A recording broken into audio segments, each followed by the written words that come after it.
Which is really better between the two?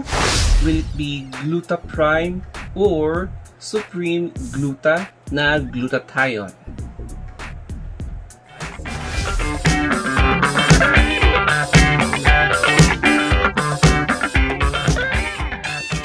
Hi everybody, my name is Anthony, and in this video, we will make a comparison between two important and most loved Thailand products such as itong Glutaprime and Supreme Gluta. Kaya, the question is, which is better between the two?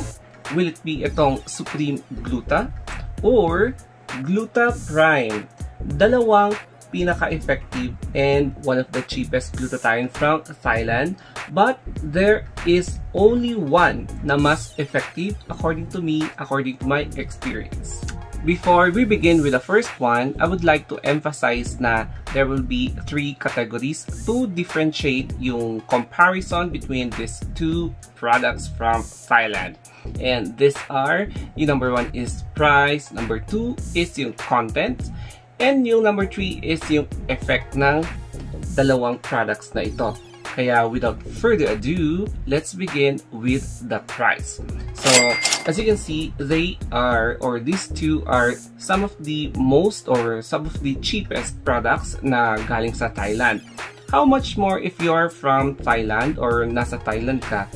Of course, mas mura pa siya kasi walang shipping fee, walang tax dito, yung sa immigration. So, definitely, these products are way cheaper in Thailand. But here in the Philippines, pagkano nga ba ang isang products or each?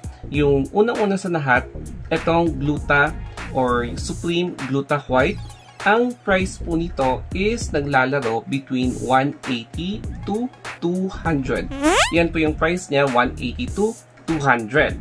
Pero, pag ito naman, naglalaro po siya ng 200 up to 220 or 250. Ganon. Ibig sabihin, mas mahal itong Glutaprime. So, if you're going to compare sa Lazada or sa Shopee, mas mahal talaga itong Glutaprime. Because, unang-una sa lahat, reformulated siya. Pero, ito rin, same yung contents niya, but meron din mga, syempre, updates sa mga contents ng products na ito. Pero, between the two, mas mahal ng konti ang Glutaprime kesa sa Supreme Gluta.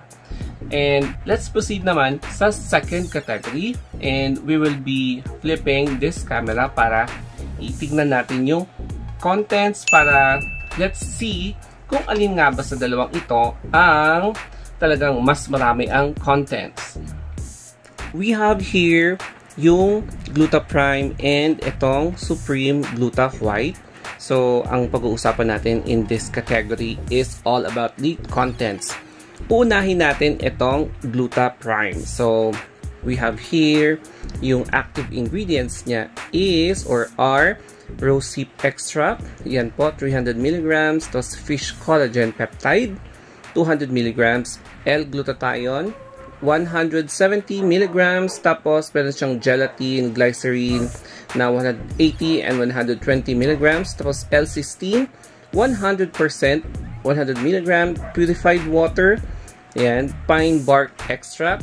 And then, Allura Red, AC129 na konti lang yung milligrams niya.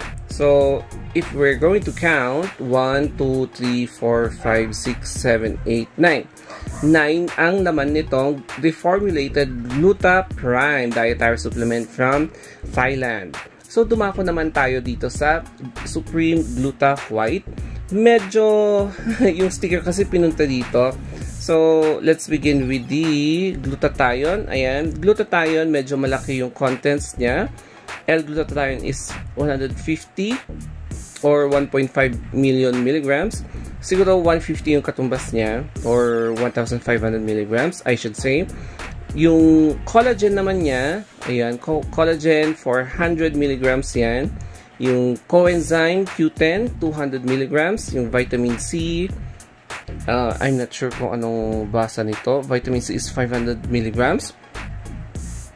Hyaluronic acid, 250 milligrams. green tea extract, ayan, 1200, 120 extra, 120 mg. Raspberry, same din. Pine bark extract, 150 milligrams yan. Rapeseed extract, ayan, ang dami, 150. Acerola, tapos mixed berry extract, meron siyang goji berry, lecithin, biotin. Mataas ang biotin niya, 300 milligrams, lecithin 400 milligrams. Inositol, 60 milligrams, zinc, and ayun, zinc 30 milligrams. Obviously, between etong Supreme Gluta and Gluta Prime, mas marami ang contents nito. So, yes, same sila, 30 capsules din siya. Pero, ayan, mas marami ang content per capsule nitong product na ito. Number 3, ang effect ng products na ito. So, let's begin ulit po dito sa Gluta Prime. Siyempre, basing sa mga contents na nakita natin na mas marami itong Supreme Gluta White na mas mura kesa dito sa Prime, Gluta Prime na mas mahal. For me, siguro yung i-categorize ulit natin under yung effect. Number 1 is yung detoxification. Both, meron silang equal effect na kung saan magkakaroon ka talaga ng medyo mas mabaho ang dumi. So, expect na mas mabaho yung dumi mo if magte-take ka nito ng at least 4 days. Hintayin mo yung 4 days, ayun, medyo magiging mabaho na talaga yung pagdumi mo. Yung secondly is yung sleep. Pagdating naman sa sleep, medyo mas sa akin ito, mas effective ito. Although, same sila na medyo nagpapatulog. But then, ito talaga ang pag nakatulog ka and then paggising mo, fresh na fresh yung feeling mo. Even though 2 hours lang yung sleep mo, syempre kapag papatulogin ka and then feeling mo ma-regenerate ka in just 2 hours of sleep. Ayun, dun ko na-feel yung effect nito sa aking sleep ulit. Pati ito, however, kapag mga 3 to 4 hours. So, mas effective pa rin to pagdating sa sleep. Yung pang third naman is yung tawag dito, yung pampaputi factor, yung whitening factor. So, for me, mas mabilis yung effect nito in just 2 weeks. Sabihin mo ng 1 to 2 weeks, mga 9 days or 10 days. Ayun, makikita mo na talaga yung effect nito. As in, kumikinang, nag-reddish ka. Ito naman, same din yung effect but aabot ka ng 2 weeks or more. But same sila ng effect. Mas matagal nga lang ng konti itong Gluta Prime na mag-effect sa'yo.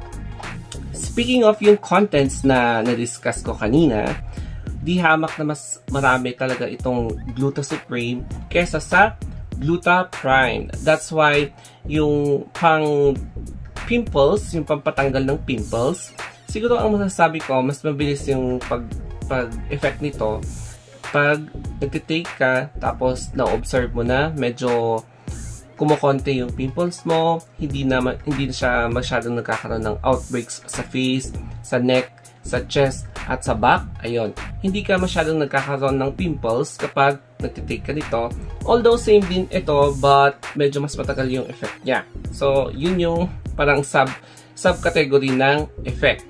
And of course, kung titignan nyo, same din pag magpapaaraw ka, ayan, medyo nabubulol ako, I'm sorry. Pag nagpapaaraw ka, dun mo ma-appreciate yung effect ng dalawang to because makikita mo na magiging pinkish ka, medyo, alam mo yung kumikinang ka talaga. Ayun, mukha kang brilyante, mukha kang parang may glitter sa mukha mo, parang pearly white yung eksena, tapos medyo may pagka pinkish. Ayun. Ang gaya ng sinasabi ko lagi, kapag pinkish, masarap, o diba? Kaya, my final verdict between the two, itong Gluta Prime and Supreme Gluta, is ito po ang mas effective para sa akin kesa ito. So, kung makikita nyo, price itself, mas mura siya. Yung content, mas marami siya. Tapos yung effect, mas effective talaga siya. Gaya ng sinabi ko, pagdating naman sa effect, syempre mas mabaho yung dumi mo, mas mabilis yung effect ng ng inyong pagpapaputi. Ayan. Mas effective siya sa pampafresh kapag puyat ka o kaya lasing ka. Ayun. Mas effective ito. Promise. So, dito ko napatunayan na basing from experience, Gluta or Supreme Gluta has the better effect sa katawan ko basing from my own experience. I'm not sure kasi sa ibang tao kasi depende naman sa ating genetic composition ng ating katawan. It depends. You can also try it to yourself.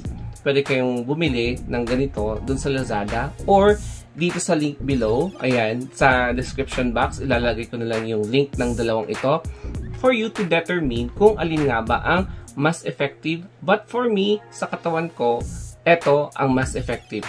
Supreme Gluta. Ayan. And don't underestimate the price value of this product because hindi mo alam. Don't judge the book by its cover because you will never know the mystery behind the effect of this one. O, diba? Para sa akin, effective siya. And kung tatanungin nyo kung gagamitin ko ulit, I will say yes, basing from my experience ulit. Ayan, sinasabi ko ulit yan.